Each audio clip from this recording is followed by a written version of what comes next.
Alright, so this is one of our first instructional type videos, and I'm going to go through some design parameters of the Clovis here and talk about the why, and then demo and show you how it works. But it all kind of starts with the EarthTech magnet, and back here at the back of the ferrule you can see where that magnet exists. And this rare earth magnet is going to hold our cutting blades, the stainless steel 39,000 inch thick cutting blades, securely against that magnet at all times at the shot, in flight, to complete centricity. Other mechanical broadheads are going to have some way to hold these blades in. Some use collars, O-rings, rubber bands, dental bands, spring clips, spring fingers, etc., etc.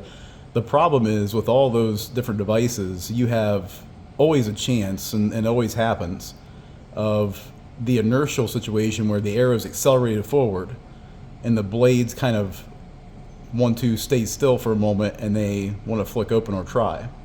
And so what happens with this Clovis broadhead is as it comes into the target, you can see that these wing blades here are held back here by 1 pound of force, but because they are levers on the edge of the wing blades, it'll take 3 pounds to deploy.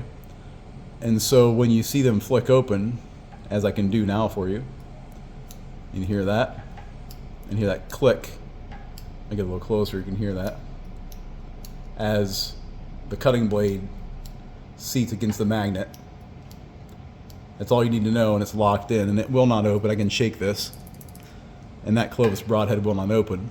However, upon impact, our leading tip, which has been designed to be extremely sharp with a single bevel, so that single bevel grind allows us to have a super sharp edge, but also maintain some stainless steel to keep strength as well. And that leading tip, as it hits the target, is going to make the first cut.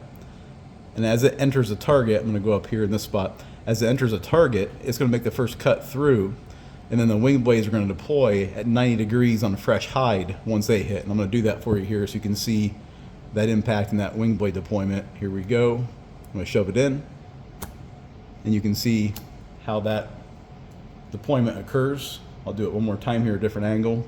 Let's go over this way, maybe we'll see a little bit better. Coming in and deploy. You can see instantaneous deployment of our Clovis broadhead. And that's the entire idea behind this, is it is rear deploying. So as it hits a game animal, the leading tip makes a cut, and then the wing blades follow. But you have instantaneous deployment, which means a huge entrance hole, an immediate blood loss, an immediate wound, all the way through the animal. But it's not happening inside the animal. A lot of broadheads take time to open. With our Clovis, it's going to hit and pretty much instantaneously open up. You can see that right there.